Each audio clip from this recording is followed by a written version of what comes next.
Mga kabulabog, magandang araw. Kung nagtataka kayo kung ano na ang nangyayari sa kaso ni dating Pangulong Rodrigo Duterte sa International Criminal Court or ICC, nasa tamang channel kayo dahil ngayong Enero 2026, mayroon tayong mga pinakabagong update na kailangan ninyong malaman. Alam kong marami sa inyo ang sumusubaybay dito at mahalagang maintindihan natin ang legal na labanan na kinakaharap ngayon ni dating Pangulong Duterte. Matatandaang noong Marso 2025, opisyal siyang inilipat sa kustodiya ng ICC sa The Hague. Mula noon, nagsimula na ang serye ng mga pagdinig at legal na argumento at pag-uusapan natin ang mga ito para mas maintindihan natin. Balikan natin saglit ang mga naganap. 2016, nagsimula ang kanyang War on Drugs. 2018, nagsimula ang preliminary examination ng ICC. 2019, umalis ang Pilipinas sa Rome Statute, ang founding treaty ng ICC. 2021, binuksan ng ICC ang formal na investigasyon. At ang pinakamahalaga, Marso 2025 nang inilipat si Duterte sa kustodiya ng ICC. Ngayon, ano-ano ba ang mga ginagawa ng kanyang legal team para siya ay makalaya? Ang isa sa pinakamalakas nilang argumento ay ang paghamon sa jurisdiksyon ng ICC. Sabi ng kampo ni Duterte, dahil umalis ang Pilipinas sa Rome Statute noong 2019, wala na raw karapatan ang ICC na imbestigahan siya ng formal na binuksan ang kaso noong 2021. Ginigiit din nun nila na ang preliminary examination ay hindi pa raw formal na kaso bago ang pag-alis ng bansa. Pero may update dito. Ibinasura na ng pre-trial chamber ng ICC ang argumentong ito noong Oktubre 2025.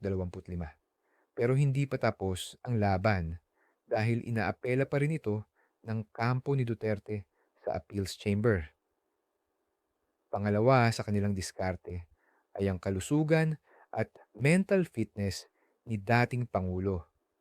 Itong mga nakaraang buwan, sinubukan ng kanyang panig na gamitin ang kanyang cognitive state o ang kanyang pangkalahatang kalusugan, lalo na ang mental health, bilang dahilan para hindi siya sumalang sa trial or manatili sa detensyon. Nagsumite sila ng healing para sa karagdagang medical expert report. Ang latest update, tinanggihan ng ICC Pre-Trial Chamber isa ang hiling na ito nitong Enero 7 at 12, 2026. Ayon sa korte, mayroon na silang sapat na ulat mula sa mga independent experts na nagsasabing si Duterte ay fit to stand trial. Ibig sabihin, handa siyang humarap sa paglilitis. Ikatlo, patuloy rin ang paghiling ng kanyang lead counsel na si Nicholas Kaufman para sa interim release or pansamantalang paglaya habang gumugulong ang kaso. Para mangyari ito, kailangan nilang patunayan sa korte na hindi tatakas si Duterte, hindi niya babantaan ang mga saksi at hindi na siya uulit ng krimen. Sa kasalukuyan, nananatili siyang nakadetine. Ito ay dahil sa bigat ng ebidensya at pangamba ng korte sa seguridad ng mga saksi kung siya ay palalayain.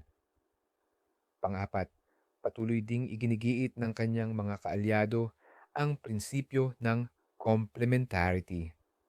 Ito ay nangangahulugang dapat ang mga lokal na korte sa Pilipinas ang mga siwa sa mga kaso, hindi ang ICC. Kung mapapatunayan ng gobyerno ng Pilipinas na may seryoso at aktibong paglilitis sa loob ng bansa laban kay Duterte para sa parehong krimen, maaaring isuko ng ICC ang kaso.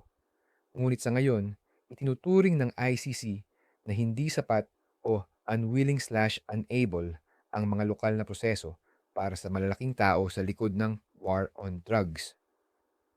So ano ang susunod na mangyayari? Nakatakda ang confirmation of charges hearing o pagdinig para sa formal na pagsasampa ng mga sakdal ngayong taon. Ito ang isang mahalagang yugto kung saan susuriin ng korte kung may sapat na ebidensya para ituloy ang trial. Kung mapapatunayan ng kanyang mga abogado sa appeals chamber na talagang walang jurisdiksyon ang ICC, doon lang siya maaaring palayain at ibalik sa Pilipinas. Ayan ang mga pangunahing punto sa sitwasyon ni dating Pangulong Rodrigo Duterte sa ICC ngayong Enero 2026. Isang komplikadong legal na labanan na patuloy nating babantayan. Importante na updated tayo sa mga pangyayari dahil malaki ang implikasyon nito hindi lang sa kanya kundi sa ating bansa. Kung nagustuhan nyo ang video na ito at gusto nyo pa ng ganitong klasing updates, huwag kalimutang i-like, share, at mag-subscribe sa ating channel. I-comment nyo rin sa baba kung ano ang inyong saloobin sa isyong ito. Maraming salamat sa panonood at hanggang sa susunod na video.